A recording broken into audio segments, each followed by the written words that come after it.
తాకట్లో ఉన్న మీ బంగారాన్ని విడిపించి ఆ రోజు ఆన్లైన్ రేటుకి కొంటాం. Sharma gold company. నమస్తే, నేను Prashanti. Welcome to Suman TV USA. ఈరోజు మనతో పాటు ఉన్నారు భారతీయ శంకర పీఠం వ్యవస్థాపకులు, అలాగే వాస్తు మరియు జ్యోతిష్య పండితులు, బ్రహ్మశ్రీ అన్నవరపు తిరుపతి మూర్తి అవధాన గురువు గారు. ఆయనతో మాట్లాడి మరిన్ని విషయాలు తెలుసుకుందాం. అలాగే ఆయన ఆధ్వర్యంలో శ్రీచక్రార్చన, అదేవిధంగా సుదర్శన హోమం కార్యక్రమం కూడా జరుగుతుంది. ఈ కార్యక్రమం ఫ్లోరిడా స్టేట్లో టాంపాలో ఘనంగా నిర్వహించడం జరుగుతుంది. ఈ కార్యక్రమంలో పాల్గొనాలి అనుకుంటే స్క్రీన్ పై కనిపిస్తున్న నెంబర్స్కి కాల్ చేసి మీరు రిజిస్టర్ చేసుకోవచ్చు. అదేవిధంగా గురువు గారిని ఆన్లైన్లో అపాయింట్మెంట్ కొరకు లేదా వ్యక్తిగతంగా కలవాలి అనుకుంటే స్క్రీన్ పై కనిపిస్తున్న నెంబర్స్కి కాల్ చేసి అపాయింట్మెంట్ తీసుకోగలరు. నమస్కారం అండి. ఓం శ్రీ మహాగణాధిపతయే నమః. గురువు గారిని పర్సనల్ గా కలవాలి అనుకుంటే స్క్రీన్ పై కనిపిస్తున్న నెంబర్ కి కాల్ చేయండి. అదే విధంగా గురువు గారు నిర్వహించే కార్యక్రమాల్లో పాల్గొనాలన్నా, అదే విధంగా మీరు కాల్లో కూడా మీరు సంప్రదించాలి అనుకుంటే స్క్రీన్ పై కనిపిస్తున్న నెంబర్ కి కాల్ చేసి అపాయింట్మెంట్ తీసుకోవచ్చు. గురువు గారు, ఇప్పుడు చాలా మంది ఇక్కడ అంటే మనమంటే ఇండియా నుంచి వచ్చి ఇక్కడ సెటిల్ అవ్వడం జరిగింది. మనకి ఆ జాతకాలు, ఆ వాస్తులు అవన్నీ నమ్ముతూ ఉంటాం. కాకపోతే మనం ఇండియాలో ఉన్నాం కాబట్టి ఆ నమ్మకాలు, మన భూమి ప్రభావం అనేది ఉంటుంది అంటారు కదా. అలాగే ఇక్కడ జన్మించిన వాళ్ళు, ఇక్కడ పుట్టిన పిల్లలు అవ్వచ్చు, ఇక్కడ అమెరికన్ సిటిజన్స్ అవుతారు మన వాళ్ళే. సో వాళ్ళకి జాతక ప్రభావం ఏ విధంగా ఉంటుంది అంటారు? కోపం రాదు ఎవరికి అంటే నేను కాస్త ఉన్నది మొహం మీద మాట్లాడతానమ్మా. ఎందుకంటే నాకు కాస్త ముక్కుసూరుతనం అలవాటు. అనుకునే వాళ్ళు 1,00,000 వచ్చేమో. ఇప్పుడు ఎక్కడైనా తల్లి గర్భం నుంచి జన్మిస్తారు. 2 ఆప్షన్ లేదు కదండి. తల్లి గర్భం నుంచి జన్మించాలి. ఇండియా అయినా, ఇరాన్ అయినా, ఇంగ్లాండ్ అయినా, అమెరికా అయినా, XYZ ఏదైనప్పటికీ కూడా ఆకలి వేస్తే ఏం తింటారండి? కడుపు నిండా భోజనం చేస్తారు. అది ఎంత వాస్తవమో ప్రతి మనిషి యందు కూడా ఆ ఒక్క గ్రహస్థితి ప్రభావం, అది జాతక ప్రకారం కావచ్చు, వాస్తు విధానం కావచ్చు, అంతగానే పనిచేస్తుంది. అది మనం తెలుసుకుంటున్నామా, తెలుసుకోవట్లేదా, ఏదో గడిచిపోతుంది కాబట్టి వెళ్ళిపోతున్నాము అని మనం అనుకుంటాం. కానీ ఏ నక్షత్రంలో జన్మిస్తే ఆ లగ్నానికి ఏ ప్రభావం, ఏ దశ వచ్చినప్పుడు ఎలా నడిపించాలో అది నడిపిస్తూ ఉంటుంది. ఇక్కడ చాలామంది మాకు ప్రశాంతంగా ఉండే, ప్రశాంతత అంటే ఏంటి అది తెలుసుకోవాలి ముందు. నేను కడుపు నుండి అన్నం తింటున్నాను కదా, సంపాదిస్తున్నా కదా, అదే ప్రశాంతత అనుకుంటాం. నా వరకు ప్రశాంతత అంటే మనం ₹1 అప్పు లేకపోవడం ప్రశాంతత. అది ఎంతమంది ఉన్నాం మనం ఇక్కడ? అదేంటండి మరి కారు కొనాలంటే EMI కదా, అవన్నీ కావాలంటే దీన్నే గ్రహస్థితి ప్రభావం అంటారు. మనకు వచ్చే సంపాదన ఎంత, దాన్ని బట్టి మనం ఎలా ఉండాలని ఆలోచన లేకుండా ఎదుటి వ్యక్తిని చూసి మనం కూడా అలా వెళ్ళాలని చెప్పి మనకు వచ్చే శాలరీ కన్నా ఇంకా హై పొజిషన్గా కనిపించాలని చెప్పి EMIలో పెట్టుకొని ఇల్లు కొనుక్కోవడము, కారు కొనుక్కుంటే కష్టం అనేటువంటిది ఎక్కడో ఉన్నదాన్ని తీసుకొచ్చి దగ్గర పెట్టుకోవడమేగా. దాన్ని ఏమన్నాలమ్మా? ఇప్పుడు ప్రశాంతంగా ఎక్కడ ఉంటున్నారు మరి? అంటే అది ఏ దేశంలో ఉన్నా ఖగోళం అంటారమ్మా. గహ అంటే ఆకాశం, గహ అంటే భూమి. ఎక్కడైనా మనం ఏ దేశంలో ఉన్నా ఆకాశం కిందే ఉంటున్నాం, భూమి మీదే ఉంటున్నాం. ఇది మనం ప్రధానంగా తెలుసుకోవాల్సిన విషయం. నేను అమెరికాలో ఉన్నా కాబట్టి నాకు వాస్తు అవసరం లేదు, గ్రహస్థితి ప్రభావం అవసరం లేదు అంటే, ఆకాశాత్ పతితం తోయం యథా గచ్చతి సాగరం. నువ్వు సాగరానికి వెళ్ళినా, ఎక్కడికి వెళ్ళినా, ఎలా వెళ్ళినా నువ్వు ఎక్కడ ఉంటున్నావు, దేని కింద ఉన్నావు? ఆకాశం కిందే ఉన్నావు. గహ అంటారు, ఖగోళము. భూమి ఆకాశం కలిపితేనే ఖగహ అంటారు. ఆకాశం కింద భూమి మీద నువ్వు ఉన్నావు అంటే పంచభూతాత్మక శక్తి అనుసంధానంలోనే నువ్వు ఉన్నావు.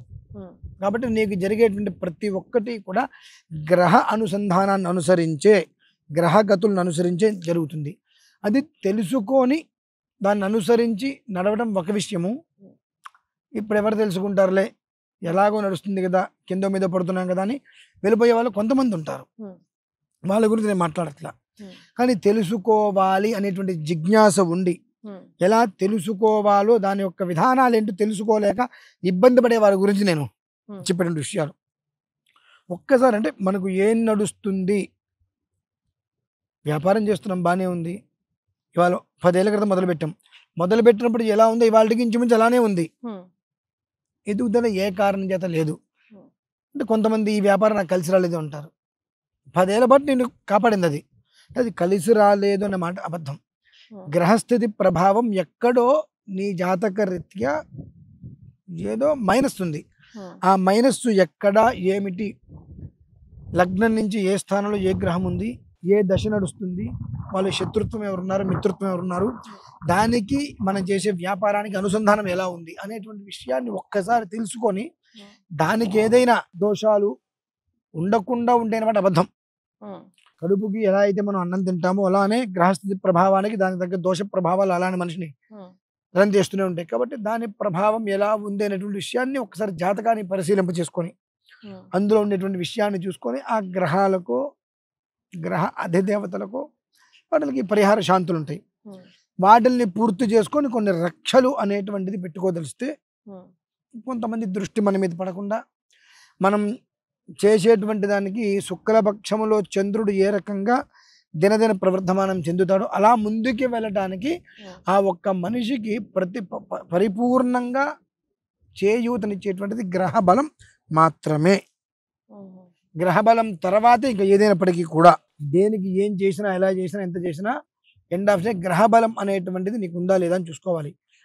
చంద్రబలం గురుబలం ఏ స్థాయిలో ఉంది అనేటువంటి విషయాన్ని దృష్టిలో ఉంచుకుంటేనే నీ కుటుంబం చికాకుల్లో ఉందా, ప్రశాంతతగా ఉందా, చక్కటి విద్యావంతులు ఉన్నారా, ఎంత కష్టపడుతున్నప్పటికీ కూడా చదువు రావట్లేదా, ఎదగలేకపోతున్నామా అనేటువంటి విషయం తన ఒక జాతకాన్ని ఒక్కసారి పరిశీలన చేసుకోగలిగితే ఒక క్లారిటీ వస్తుంది. దాన్ని అనుసరించి తను బయటకు రావడానికి మార్గాన్ని అన్వేషించుకోవచ్చమ్మా. అలాగే గురుగారు ఇప్పుడు చాలా మంది ఇక్కడ ఉండి ఇండియా వెళ్ళి ప్రత్యక్షంగా పాల్గొనలేరు కదా, మరి పరోక్షంగా పాల్గొన్నా ప్రత్యక్షంగా పాల్గొన్నా అది అలాగే ఉంటుందంటారా సేమ్ ఫలితం? మంత్రం అమ్మా. నేను ఇండియాలో ఉన్నప్పుడు ఎంతో మందికి ఇక్కడ వాళ్ళకి నేను చేయించానమ్మా. ఒకళ్ళిద్దరు కాదు, చాలా మందికి చేయించాను. మరి ఆ ఫలితాలు ఎలా దక్కుతాయండి అంటే కేవలం మంత్రం. ఆకాశాత్ పతితం తోయం యథా గచ్చతి సాగరం. మనం చెప్పేటువంటి స్వర అక్షర పద వృత్త వర్ణాలు ఎక్కడా కూడా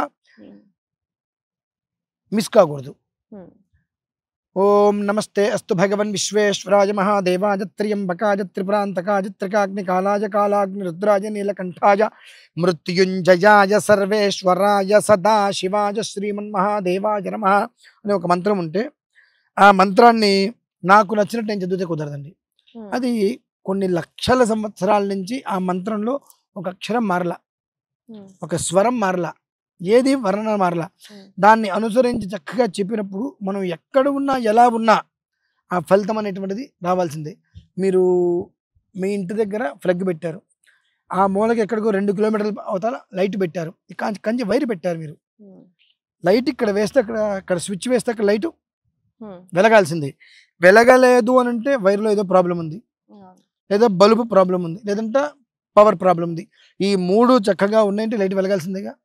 ఆ మంత్రం అనేటువంటిది ఎక్కడా కూడా ఆ మంత్రంలో దోషం లేకుండా, ఉచ్చారణ దోషం అంటే చెప్పేటువంటి విధానంలో కూడా స్వరశబ్ద తరంగాల్ని ఎక్కడా కూడా తేడా లేకుండా కనుక పారాయణ జపము మంత్రానుష్ఠానం చేసినట్లయితే ఏ మనిషి మన దగ్గర కూర్చోవలసిన అవసరం లేదమ్మా. ఒక మంత్రశక్తి ఎంత దూరంలో ఉన్నా సరే అది వాళ్ళకి చేరుతుంది. ఎలా చేరుతుందండి? మీ ఫోన్ ఉందా? మీ ఫోన్లో సిమ్ ఉంది కదమ్మా. ఇక్కడ మీరు ఫోన్ చేస్తే ఇండియాలోకి ఎలా వెళ్తుంది అంటే అందులో రాగి మొక్క ఒకటి ఉంటుంది అనుకున్నాం, సాటిలైట్ కనెక్ట్ చేస్తుంది. అంత రాగి మొక్కలో ఎంత శక్తి ఉంటే సాటిలైట్ కనెక్ట్ చేస్తుంది? శక్తి మీనింగ్ పవర్. పవర్ అనేటువంటిది మంత్రం. ఆ మంత్రాన్ని మనం ఏ విధానాన్ని అనుసరిస్తామో దానికి తగ్గట్టుగా ఎదుటి మనిషి దగ్గరికి ఆ ఒక్క శక్తి అనేటువంటిది వెళ్తూ ఉంటుంది. తద్వారా వాళ్ళు ఎక్కడున్నా వాళ్ళ ఫలితం వాళ్ళకు వస్తుంది. కాకపోతే ఏంటంటే మనం ఏదైనా ఒక ఆరాధన చేస్తున్నప్పుడు కొన్ని రోజులు వాళ్ళు దీక్షగా ఉండాలి. అది మీరు చెయ్యండి మేము అష్టమించట్టు మేము ఉంటామంటే అది ఫలించదు.